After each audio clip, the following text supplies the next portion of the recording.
this week are Andy Parsons, Ed Byrne and Russell Howard, Chris Addison, Hugh Dennis and Micky Flanagan.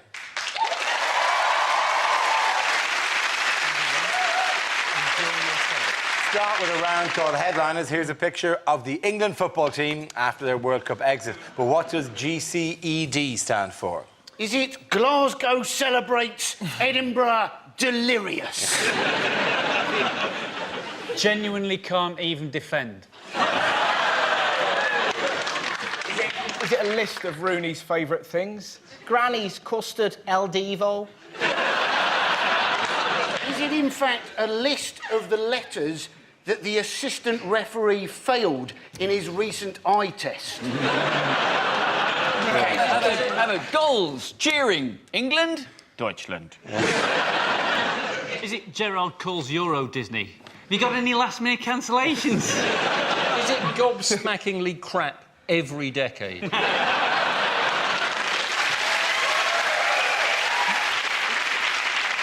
Maybe it's to do with Rooney. That's actually GCED's how he spells Gerard. Yeah. Or how he spells GCSE.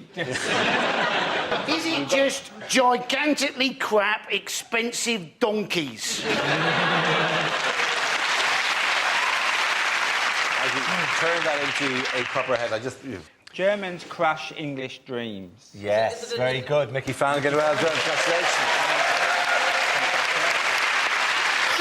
Germans crush England's dreams is the answer I was looking for. That's it, I'm off now. This is the story of England's departure from the 2010 South Africa World Cup. Having scraped through to the last 16 after finishing second in the group, England were knocked out following a dismal 4-1 defeat against Germany on Sunday. The final score marks the worst defeat ever for England in a World Cup. So what was your reaction to England? It was dreadful. It was so different. The worst bit, we're 4-1 down and Capello brings on Heskey. We need goals and we turn to Heskey. That's like being lost in a maze and asking Stevie Wonder for help. Yeah. And the defending. Like, if we'd have defended that badly in World War II, we'd currently be recording a show called Mocker die Woche! We'd just be going, Ich liebe Schweinsteiger! That's all we'd be saying. That's the most German name in the world, isn't it? Schweinsteiger. What does it mean? What does Steiger mean? I know Schwein means. It means pig supervisor, which over here we call that Kerry Katona's agent.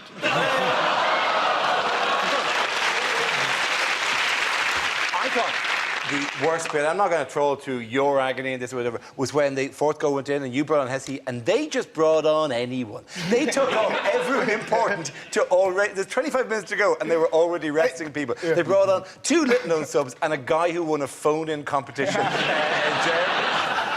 I'm not a fan of the game, but I admire Lampard's, reticence. I admire his calm under pressure, that he didn't just go up to the referee and just abuse him, like, just throw untold insults at him until eventually the referee went, now, that's crossing the line, and then go, I'm sorry, I didn't think you'd notice. That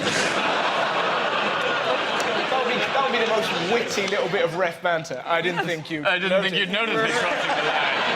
Cocktail, don't mind if I do. You're saying now that it's tiredness that's created a lot of it, and I can see that with Rooney, because he has been making Shrek 3 for the last 2 or 3 months. They are tired. They are tired, and basically Capello said he thinks what should happen is that they should have a winter break, as opposed to at the moment when they have a break in the middle of the actual game. The only person who's really taken Capello to task is that bloke who accosted him and shouted at him, I paid £5,000 to come out here. That team you put out there was a disgrace. You should be ashamed of yourself. You can't say that to Capello. You have to say, me pay £5,000. You... Basically, the problem wasn't it? Was he was playing Gerrard out of position. Yeah. He was playing John Terry out of position. But the worst thing of all, he was playing Emil Heskey about 6,500 miles out of the position that he should have been playing in. True fact, during all England games, the national grid at half-time experiences a massive surge, which is due to people dropping toasters in their baths. That's not watch the second half. Do you know what the Germans said? What a wonderful bit of mine. The German tactics, apparently, were very simple. They tried to lure John Terry out of defence, and it worked. There was one of their team was holding a picture of Wayne Bridges' girlfriend on the edge of the pitch. Come on, come on. I know you want to. What we should do, we should sack them for a year, right? Give them all rubbish jobs. How brilliant will they be when they come back? Rudy, you were incredible out there. I don't want to go back to Argos. Oh, you just run after one with the little pens. Hey, remember this? Remember this? Yeah. Go on, go to the back and get that toaster. Yeah, go on. We should look on the positive. Now, at least we won't have to watch that Brian Blessed Shakespeare advert again. Oh. How terrifying is that? Gee, I nearly shat myself on that. Do you know who's not watching the ads with any great joy at the moment? Which is Wayne Rooney. So between every commercial break, there's a picture of him with a long beard living in a caravan. He's going, oh, God. I shouldn't make that promise to the nation, yeah. In fairness, that goal would have been the turning point. And even then, Lampard, apparently, when he was swapping jerseys with his German counterpart, the other player even said, by the way, that goal should have been allowed. And then he went on to say, by the way, I don't want your jersey. It stinks of defeat. Even David Cameron has come out and said he thinks we need technology. I mean, it was a terrible mistake and one that a lot of us were disappointed by. But he's the Prime Minister now. We need to get on with it. You were robbed. Of course you were robbed. And the poor guy didn't spot it. But more embarrassing for the guy in the evening match who didn't spot an offside, which then they stuck up on the giant screens in a real nya. And then they had to do this thing going, I fucking got it wrong. I know you got it wrong.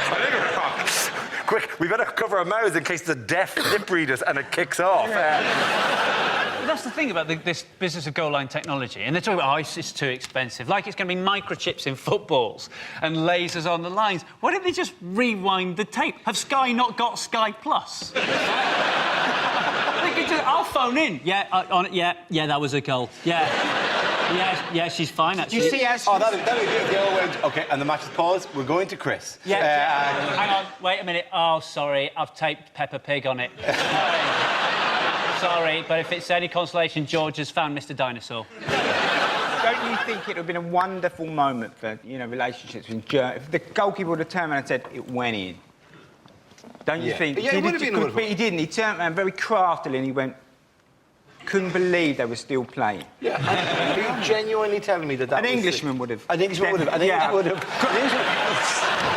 An English keeper would have grabbed the ball and just gone, nah.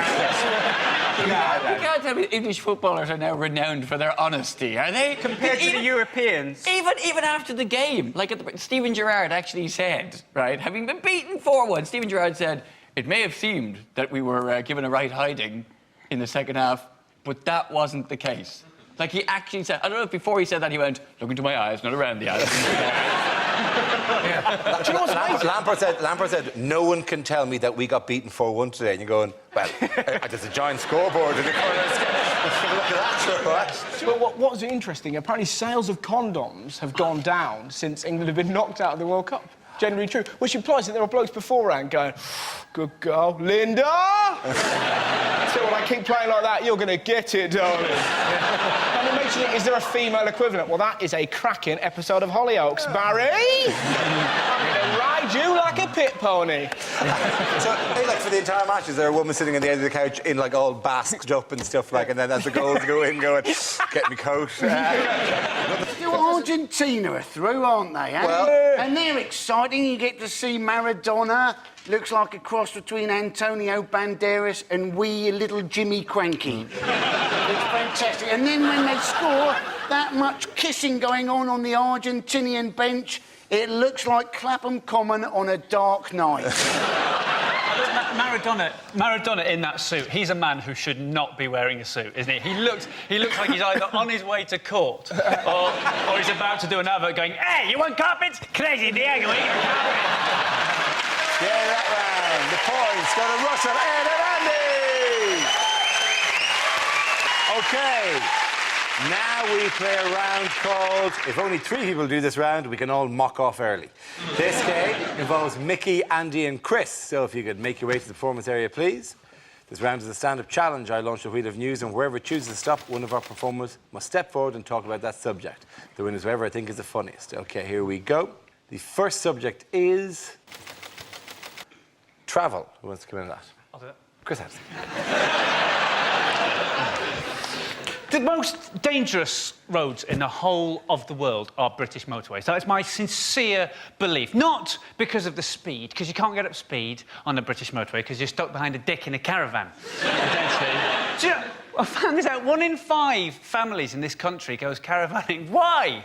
What makes a family who don't get on in a normal-sized house believe that squeezing themselves into a tin for a fortnight is going to improve matters?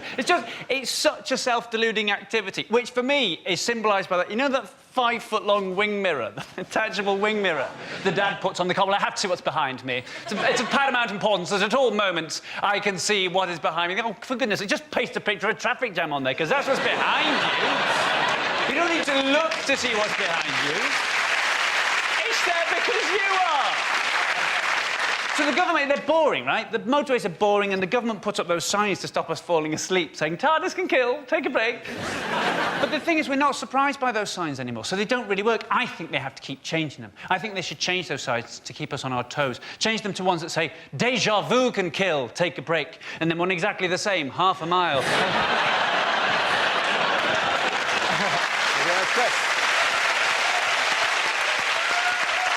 OK, let's spin the wheel again. Next topic is politics. Who wants to come in on that? Any Parsons? So, we have a Liberal-Conservative coalition. It makes no sense, does it? 2 words that mean completely opposite things. It would be like having the Whig-Baldy coalition or having voted for the no-swearing arse party.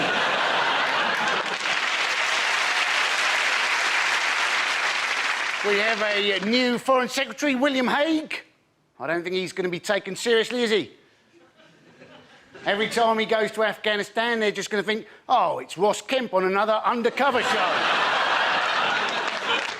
I mean, at the moment, you know, we'll never know, will we? Exactly how much Bigotgate affected the election result. Why didn't Gordon Brown just answer Gillian Duffy's question? All she said was, "Those Eastern Europeans, where are they coming from?" Now, even I could have answered that question. Thank you very much, Parsons. OK, that leaves us with Micky. Let's see what topic you've been left with. Let's spin the wheel. And the topic is food. Oh, there you go. Now, this is one of my favourite topics because I actually hate restaurants. And my wife loves restaurants. She's middle class. She's been skiing and everything. And she loves a restaurant. She says, "Can we go to a restaurant at the weekend?" And I say, "Yes, we can." And we're barely there 2 minutes, and she's like, "Isn't it a lovely ambiance?" And I say to her, "I don't know what you're talking about." I've worked out what an ambiance is. It's a night out about poor people, isn't it, basically? It's people with a few quid to say, "Can we just have one night out about the poor people turning up?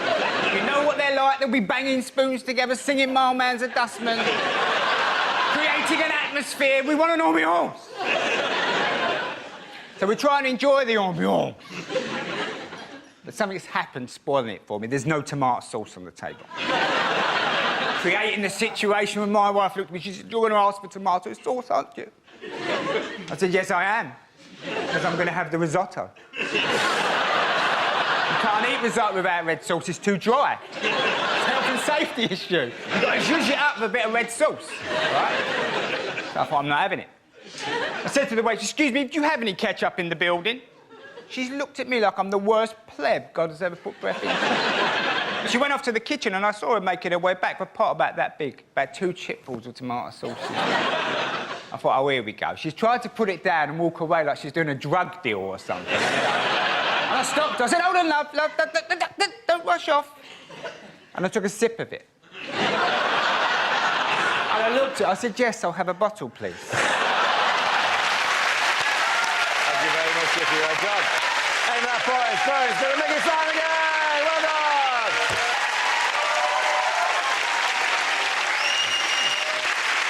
Our next round is called Newsreel. We play in a recent piece of footage featuring people in the news and ask Hugh to suggest what might be being said. OK, here we go. Oh, yes. I bet you're glad to see me again. I'm loving not being Prime Minister, but some old habits do die hard, so you're a bigot. You're a bigot. Yep, you're a bigot. So how are you, Nick? You OK? You enjoying yourself? Well, actually, now you come and mention it. No, I'm not. I'm actually bloody pissed off. Why did I mention it? Well, it's a coalition thing, isn't it? I mean, really, I'm just a lackey, aren't I? I'm just a lackey. I mean, even my own children are calling me Smithers. Yeah. Oh, hello, dear. Hello, dear. Are you in here to keep out of the cold? Only, I'm going to have to move you along because the Queen's coming along in a minute. Yeah, no, don't worry. I know exactly who you are. Only joking, yeah. Yeah, and come the revolution, this is where you'll be tried. You'll go down this staircase, avoiding the rotten tomatoes thrown by the baying protesters. You're a lawyer. I want you to defend me on 4 counts of inciting racial hatred and 156 of cruelty to animals. So, oh, hello. Oh, I say. Oh, yes, lovely. Hang on a minute. I've just got to think of something inappropriate to say. No, I've got it. Who fancies a threesome? Well done, Hugh. Thank you very much. Our next round is called If This Is the Answer, What Is the Question? On the board are 6 categories. Mickey, which category would you like? Home news, OK. please. Your category is home news. The answer is obesity, warts and indigestion. What is the question? Is it the original title of Sex in the City 2? Is it what do you get if you eat one of the hairy bikers? Is it what's the worst possible police call sign? Charlie Delta Foxtrot, this is obesity, warts, indigestion. Man down, enema piles, kazoos, hit the dirt. What 3 words are circled in Bob Geldof's book of baby names? Name 3 things you can't get rid of by going Expelliarmus. Is it what are the top 3 paint colours in Dulux's Broken Britain range? What do you get if you eat a pizza while shagging a toad?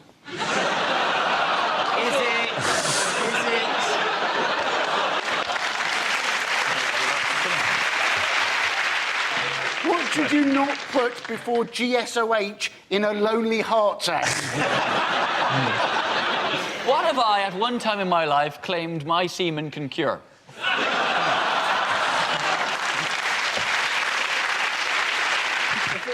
Yeah. Really? Have you? Yeah, funnily enough, obesity is the one they fall for most often. Is it what can you catch just by watching an episode of Embarrassing Bodies? It's mad, that programme, isn't it? Why do they go on telly?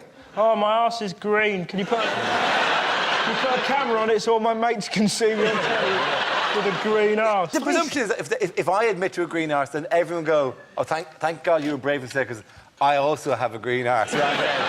Nobody has a green arse. You're the only one. That's all you've proven, is that you're the only one with a green arse. Oh, sorry. I think what are 3 of the reasons people have claimed incapacity benefit? That's absolutely right. Thank you very much, Hugh. Yes, very good. Yes, the question I was looking for was, what ailments have been given as reasons for being unfit to work by incapacity claimants? The coalition government is aiming to reduce the 12.5 billion incapacity benefit bill. It's now likely that many of the 2.6 million people on incapacity will have to be retested. Some people have been claiming that they are too fat to work. Yes. And you're thinking, well, you know, there must be some jobs where being very large would be a bonus. Such things as maybe England goalkeeper. Among the things that people claim for include stress, was mentioned, dizziness, anxiety, that's all fine. Hemorrhoids, coughs. Hemorrhoids? Hemorrhoids. What, do they work as a pogo tester or something? Blisters. Surely, though, if you're suffering from hemorrhoids, all you need to do is get a job where you're standing up. And if you're suffering from blisters, you need to get a job where you're sitting down. So surely all we need to do is pair up the hemorrhoid and blister people and get them to swap jobs. What a fun meeting that'll be.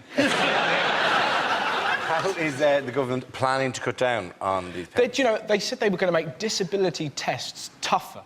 What does that mean? They're going to tip people out of a wheelchair and put them on total wipeout?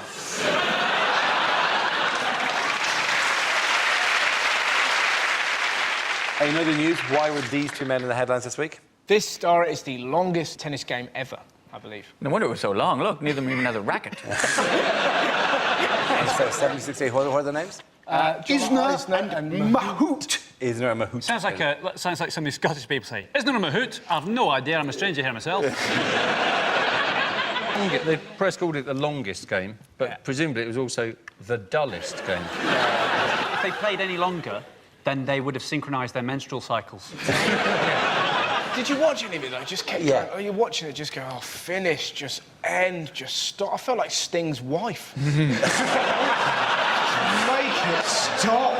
And the best thing about it, because two of them are completely unknown. So the commentator, God love the commentator, who had no little nuggets about the two of them because they hadn't done anything. And they're going, oh, tall guy again. Oh, the little French guy's won that one. I got nothing. Get me out of here. It's so boring. What they need, every time there's an ace, there should be a monkey in roller skates just wander on and go, ta-da! You know? Just to make it... I've got another idea. Whenever they go, new balls, please, the Krauls have won, has to go, oh, mate.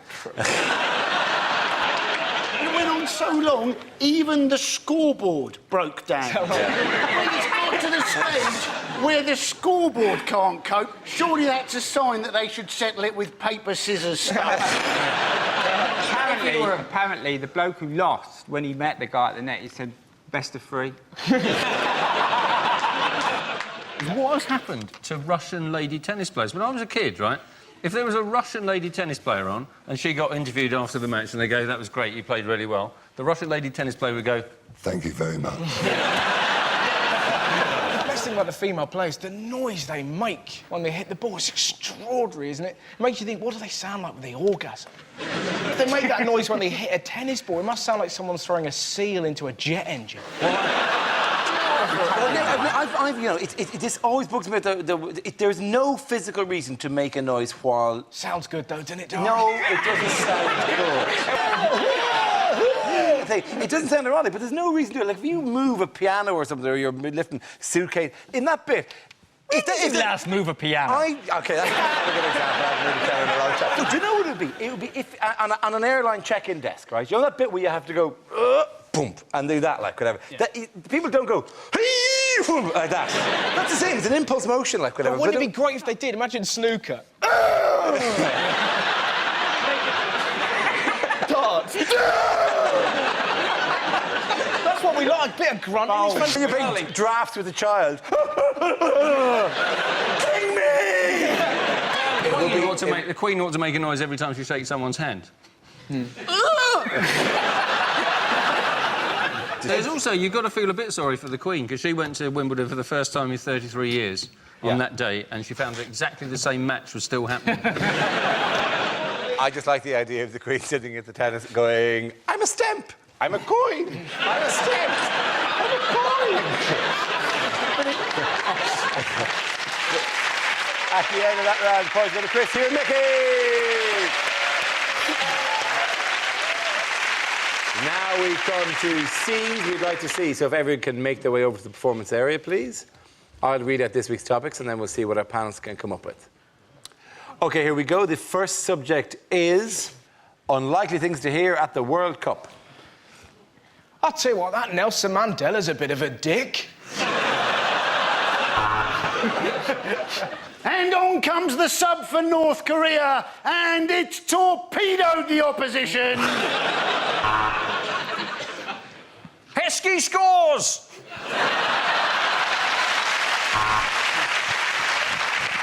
And there they are, Scotland through to the final 16. And we're a bit pushed for time this week, so both sides have been told to just play the highlights. The last time I saw African kids this excited, Madonna was at their school with a net.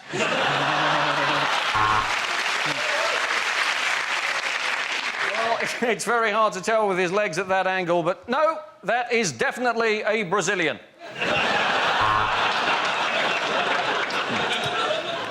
Yes, on the one hand, we lose the tournament, but on the plus side, he stole me out tonight.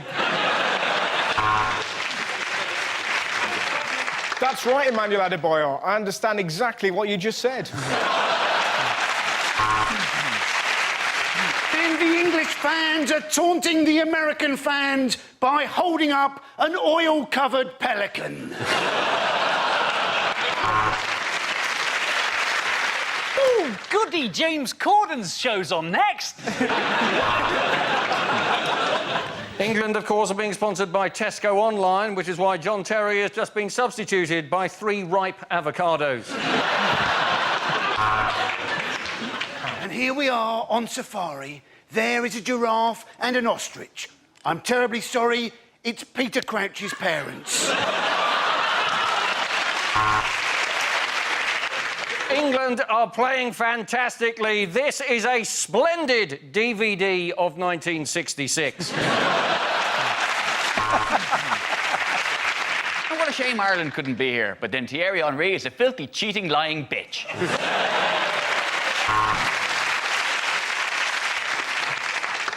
You want carpets? Canadian Diego, your carpet! OK, the next topic is unlikely letters to television channels. Dear Channel 5, your recent documentary on dyslexia was insightful and sensitive. Please show the boy with shit for brains again. As a terrorist, I've been watching Countdown with interest. It is rubbish. Nothing happens. Dear News 24, go to bed.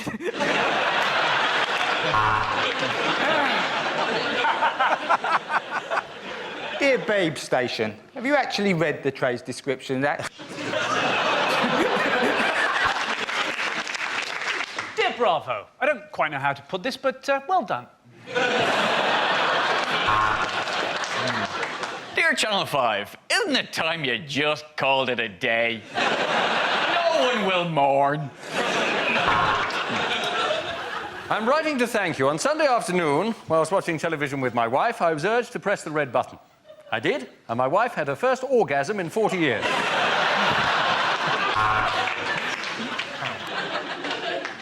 Dear Al Jazeera, please bring back your hit sitcom, Men Behaving Baghdadly.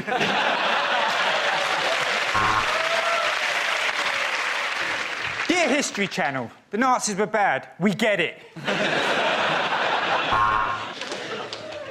Dear Hallmark, roses are red, violets are blue, your cards are shit and your channel is too. Dear Channel 4, why don't you pricks book me for any of your shows?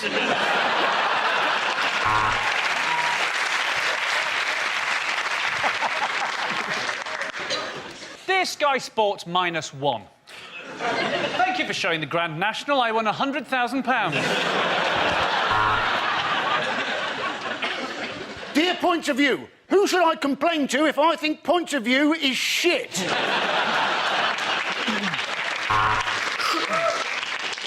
Dear Fiver, if I give you a tenner, will you please stop broadcasting? Dear Channel 4, why not liven up Deal or No Deal by putting a nail bomb in one of the boxes? OK, at the end of that round, the points go to Russell, Ed and Andy.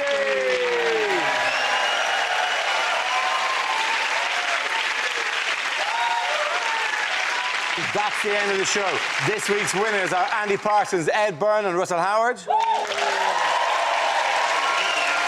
Commiserations to Chris Addison, Hugh Dennis and Micky Flanagan. Thank you for watching. I'm Dara. Good night. New comedy for BBC Three now. Give it a try. It's cheeky tearaway Lee Nelson's Well Good Show.